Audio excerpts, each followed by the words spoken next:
So, hello and welcome to the Human Story Behind the Business and Brand podcast. So, I'm the host, Jeanette Walton. I'm a career brand consultant and a Humans Matter champion who's committed to helping others deep dive into their many human facets that make them unique, fabulous beings. I'm also a strong advocate of storytelling to enrich our human connections.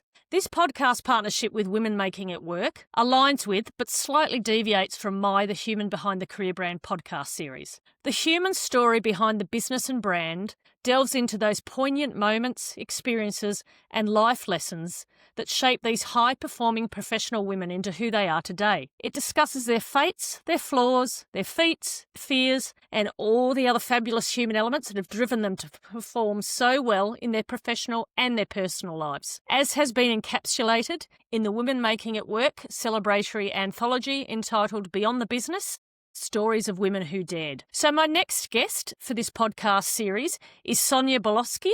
She's one of the authors and storytellers in Women Making It Work's Beyond the Business anthology, representing those women who have rebuilt their lives after divorce and relationship breakdown and other personal hardships, creating businesses and legacies while navigating single motherhood and proving that blooming is possible even after the hardest seasons. So Sonya originates from Christchurch in New Zealand and has lived in Melbourne for 25 plus years. And she's the owner of Lakeside Building Consultants. Sonya left school at 16 and a half years old to pursue a career as an air traffic controller, which unfortunately didn't come to fruition due to her eyesight. So she pivoted to join the Royal New Zealand Air Force at 18 years, where she remained for just over 5 years and where she met her now ex-husband. Sonya has experienced several losses and life challenges that have strengthened her resilience when it comes to living in line with her childhood cultivated values of being kind and helping others, underpinned by trust and respect. In addition to losing both her father and her older brother to motor neurone disease, or MND,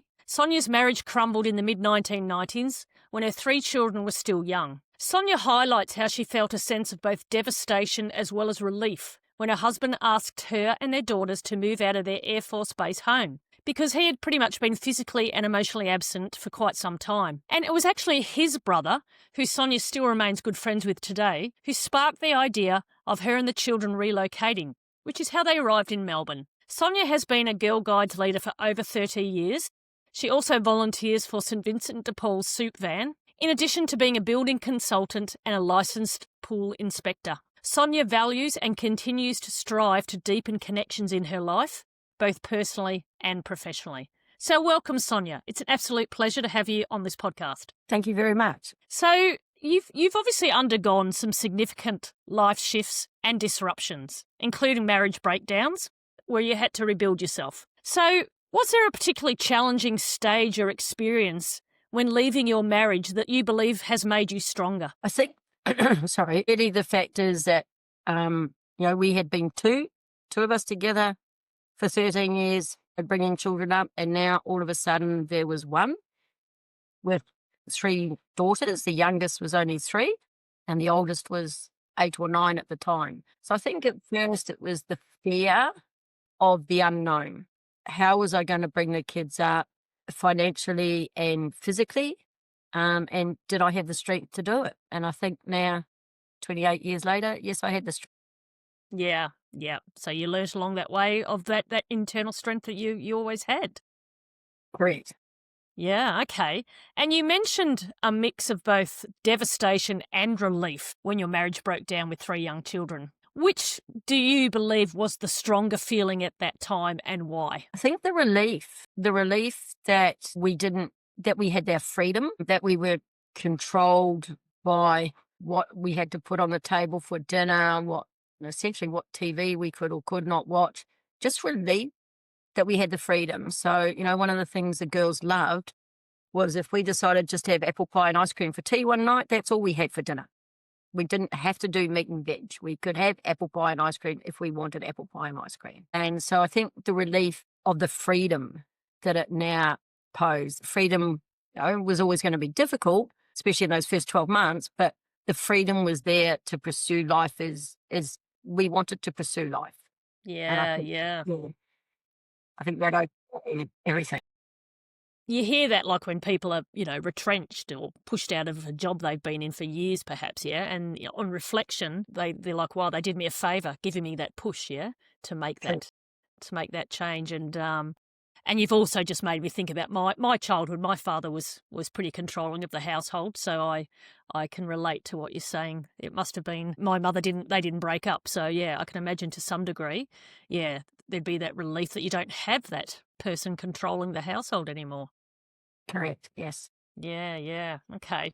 So you made the decision to move from New Zealand to Australia when your daughters were still relatively young. How do you think that experience challenged and possibly even reshaped you? It was challenging, obviously, to pick your life and your family up and travel across the sea, even though we flew. But I think at first the biggest fear was how was it going to affect the relationship the girls had with their dad, and a little bit of the fear of the unknown. I was lucky in that I'd given my two older daughters and our German exchange student that we had at the time the opportunity to write down the pros and cons as to why we should move or whether in fact we went back to Christchurch. So really I handballed that issue to my kids. Helped them? Well, they helped you make the decision. Yeah. Yeah. So I essentially, gave them the decision, do we go to Melbourne or do we go back to Christchurch? You guys make the decision, write down the pros, write down the cons. Connie was 16 and my youngest was too young to make any of those decisions. So the three girls sat down. Connie, our exchange student, learned a lot about what New Zealand life and Australian life was going to be like. And the girls sort of made that decision. And once they'd locked in their plan, then I just ran with it. And did the exchange student join you in Melbourne? No, she left. So it's 28 years on Wednesday since we arrived. Connie went back to Germany 2 days before we boarded the plane here. Wow. Okay. Yeah. That's cutting it fine. Yeah. So if you look back, what do you think has changed in your life that might not have changed if you'd stayed in New Zealand? I think it's more the lives for the girls. The girls got a lot more opportunities over here than what they would have got. Like for me, I would have just got a job, kept up my guiding and did whatever was to come later on type thing. Yeah. I think the best challenge was trying to fit the girls into what their enjoyments and their pleasures were and their sport and stuff was over here, which was good. It's given them the love of their cousins. Their cousin became a dad for the first time yesterday. So it's stuff like that they may not have got otherwise. Yeah. So one of their Christchurch cousins is now over here as well. So there's actually only one cousin left in New Zealand.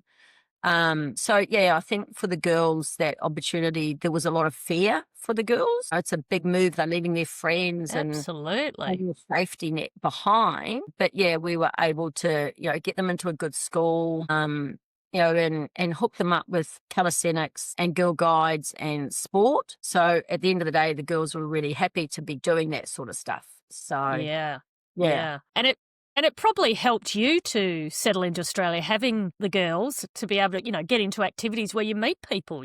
Absolutely. It wasn't long after we moved here that there was a big disaster in Papua New Guinea. And we'd been watching the forerunner to a current affair, and Ray Martin was holding these two twins that had apparently lost all their family or whatever. And I looked at the girls and we had a quick chat and decided to re-establish what in New Zealand had been called peace packs. And we reintroduced the peace packs that Guiding had done a few years earlier.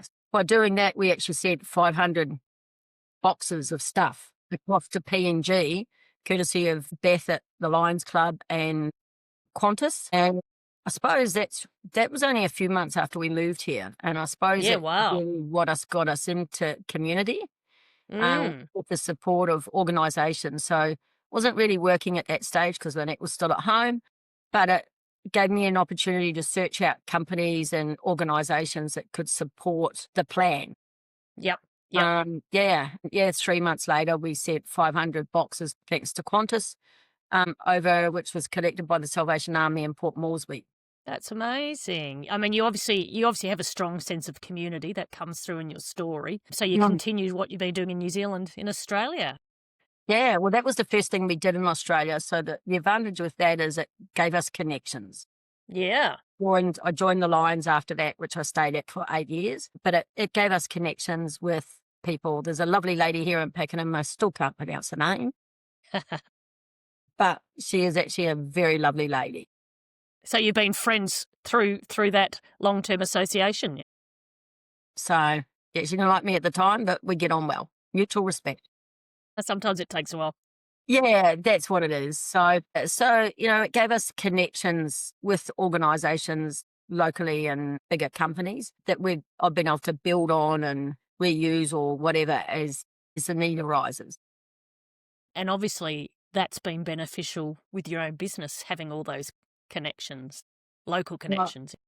Yeah, I worked for a building surveyor for a long time. And then obviously when he had to retire, the decision was made to start Lakeside Art. Yep. At this stage, I only had the one at home. The other two had flown the coop. So I only had the one at home, and the girls were very embracing of the concept of what I was going to do. Yeah. But yeah. So if you don't mind sharing, what would you say was the scariest or most challenging moment you experienced when setting up your own business as a single mother? The most challenging one was the financial outcomes. My youngest had just not long come out of a violent relationship. So I think I was more focused on her welfare. Yeah, Lakeside just sort of, look, it was tough. There is no denying it was really tough. I think I started the business and lived on about $4,000 for 6 months. Yeah, wow. And that's what I lived on. And, you can do it. I did it when the marriage broke up and I figured I could do it again. So, yeah, you'd learnt about your resilience coming out of your marriage. Yeah, resilience is important. And it kept driving you with your business. Absolutely. I'm a person that loves life and I love what I do in my work and what I do outside of my work. And I work on the theory, so long as the sun comes up this morning and goes down tonight, it's been a good day. That is a great theory to have. So what do you think has become your core personal philosophy and or professional superpower from your journey of establishing and running your own business? Probably respect. It is my favourite word. Yeah, it's an important word. Yeah, if we show respect to a small child, then that small child will show respect back to us later on. And I do that in my work. I have people in my work where English might be a second language, or they don't quite understand what they need to do or why they needed to do it or what the implications of what they need to do are. And if you show that respect to everybody, then things will be okay. It's mutual respect. I've actually got that as one of my business values. It's really important, isn't it? Mutual respect. Yeah. I actually, in my podcast series, I just interviewed someone, it hasn't been released yet, the episode, but a chap who does a lot of voluntary work for UNICEF. And in our discussion, he talks about, and he's been in the oil and gas industry for years, dealing with a lot of different people. He talks about if you keep seeing people as human, so human to human, yeah, that makes it a positive interaction. Yeah. Absolutely. Like when I moved over here, guiding was age group, 5 to 8, 9 to 11, whatever it was. And I said to Guides Victoria, I said, no, these are people. Yes. They are brownies, they are gum nuts, they are guides, they are not numbers. And yes. We respect the fact that they are people, not numbers. So if we keep that humans first perspective, correct. Yeah, it works well for everyone. Yeah, I love that. Love that. So you've obviously, as we've touched on, continued to contribute to community and broader society while also building a business and career for yourself in Melbourne. So how would you say you maintain a balance between the two types of work and giving? Well, at the moment, I've got my 4 loves outside my work and I had to sit on my hands at the moment and not take anything else on. So, I've got my RSL work, my Vinnie's work, my M&D work and my guiding. You're inspiring me. And yeah, so I sit on my hands for everything else. I handed down the role this year of district leader for guides and gave that to Claire. A couple of health issues last year made it a bumpy year. And Claire's doing a fantastic job. She's doing an absolutely awesome job. And we'll roll into 100 years in Pakenham Guides next year, which will be absolutely wonderful. That's amazing. Yeah. I didn't think Pakenham had been around that long. Wow. Yeah, the first girls came on horseback from officer in 1924 unofficially. There you go. Yeah. Yeah.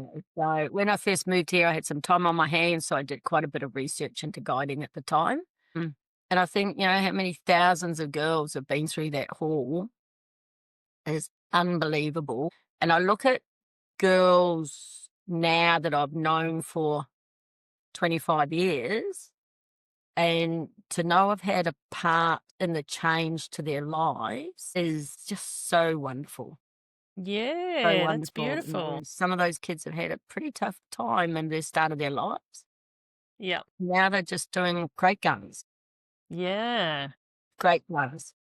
So would you say that's your most rewarding community work, or they're all equally rewarding? They're all equally rewarding. There's different things and different reasons. Being president of the New Zealand RSL now for 5 years Wow. and just, trying to advocate for those of us that didn't see active duty to try and get, access to the white card over here for Veteran Affairs. So, that's trying to help kindred spirits that have done time, and I haven't suffered, but some of them have. Yeah.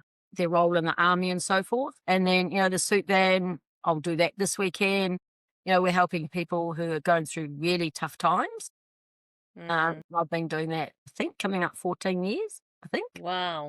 13 or 14 years, lost count. But yeah, that's providing social. During COVID, it was social. People were waiting for us at the doors. They didn't necessarily need the food, but they just needed that human connection. Every human needs it, don't they? Yeah, absolutely. And then, the MND walk obviously is a passion of mine. I set that up. So I like walking. And when we went out, Gavin was sick, I went for a walk. And Joe was acting as carer for Big Brother. And I was like, oh, what can I do to say thanks to MND Vet for all the work they were giving us? Yep. And I went, bugger this, everybody can go for a walk. So I arranged with little sister the first walk to support MND here in Pakenham in 2019. Amazing. Yeah, we've done it annually. Obviously, 2020 we missed out. 2021 was the only walk in the state, I believe, that got off the ground, but we managed to get in at the right time. And that raises funds for people with MND. Yeah. So you can see that the rewards are the same across the boards. It's just the ability to be able to, and obviously guiding, the ability to be able to help somebody, help give somebody that's having a tough time just to be able to go home that night and smile. Yeah, how lovely. And how do you think it benefits your paid work, your own business, doing all this community work? Probably doesn't really. Nadine's got the work phone at the moment. But it must make you a different person in how you operate in your business, yeah? Yeah, because I love my job. I love the fact that, before Christmas time, one of my young couples will have their building notice lifted so that they can, can take the pressure off them at Christmas. A lady the other day, I did a pool inspection for her. And the last pool inspector was apparently quite difficult, and that all ended up in court. Sorry. So in my work, there's the joy every day of helping people. Yeah, the human element's coming through strongly too. Absolutely. Yeah. So it's just a matter of making it a bit easier for them. Yeah. So just a couple of questions to wrap this up that I've been asking everyone. If you were on your deathbed, what would your reflection be on how rewarding it's been to set up and run your own business? Satisfaction. In what way? That maybe not what I've aimed to do in my life, but what I've achieved in my life has made this little patch in my world a lot better place. Yeah, love that. Love that. Yeah. Yeah. And what you were just talking about, the way someone's had an issue previously and you've come in and you've resolved that issue for them, yeah? So yeah, satisfying that you can take control and help them. Yeah, love that. Is there any final message that you'd like to pass on to anyone who's listening to this podcast in terms of staying resilient and rebuilding after facing a life hardship? Thought about this one quite a bit. I think realistically in life we had two choices. If we get knocked down, we have a choice to either sook about it and complain me, or we can have a choice of it happens, deal with it. And I think for me, it happens, deal with it, has been my philosophy. There's no good sooking over life, be it in your work or be it in your social life. There's no good sooking over it. Life is what it is, and we have to make the most of it. Do you think that stems from your upbringing? Absolutely. My mum and dad, mum's still with us. We're the best people in the world. And, I did Irish dancing, and every Christmas dad would empty out the dining room, sand the floor back and polish the floor because my shoes had wrecked the floor. Never once did he sook about it. Oh, never how once. lovely. Just that sort of stuff. We had an uncle live with us, and yeah, nothing was too hard for mum or dad. Never, Stoic. just old fashioned, practical. Mum's still, Yeah. mum's still stubborn, doesn't matter. It is what it is. If we can give, I always worked on the policy, if I could give my children 50% of the life I got, then they would be in a good place. And do you think that stoicism, that's what it sounds like to me, in your family, do you think that has helped your family dealing with the loss of your father and then your brother from N? Absolutely. Gavin's diagnosis was an absolute flaw for us. Yeah, And as I say, I struggled for a little while to like, how do we deal with it and what are we going to do about it and all the rest of it? And that's how the walk happened, because that for me was the best way to deal with it, was to go for a walk. And if other people are suffering from it, well, let's all just go for a walk. Yeah, I know it affected mum a lot because Gavin was one of Victoria's highly respected bus drivers. So he was a whale. right. And she just kept thinking, because he passed away August 2020, she just kept thinking he was going to come home. Yeah. Took her a long time to work out that he wasn't going to come home. Yeah, But, it's a massive disruption for losing a child. oh yeah, we shouldn't be, our kids shouldn't be dying before us. But, Yeah. it is what it is. My youngest grandson, one or two of them, at least the youngest grandson has Gavin's name in his name. How lovely. So, yeah, the name Gavin will continue to thrive in our family. That's lovely. Yeah, it is what it is. Mm. Yeah, yeah. I have lost two sisters years ago, and my daughter's middle name is one of those sisters, carrying on the name. Yeah, it's a lovely, So, lovely dedication. yeah, absolutely. And our MND Walker's already booked and locked in for the same time next year. So You're amazing. we'll Well done. Well, continue to do it.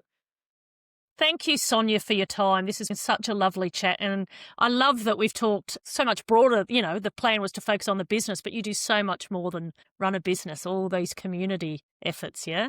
It's Life so is great. I love life. Yeah, yeah. Love Yeah. to hear that. We should all love life. So thank you so much for your time. It's been amazing speaking with you. I really appreciate it. Thank you so much. So